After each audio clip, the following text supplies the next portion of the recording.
আচ্ছা আজকে কি হয়েছে একটু বল।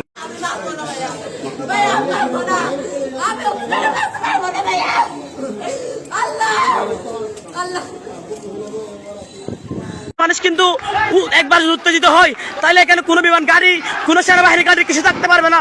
আমরা চাচ্ছি শৃঙ্খলা, কিন্তু এই বিমান বাহিনী আমাদেরকে অতর্কিতভাবে গুলি করতেছে।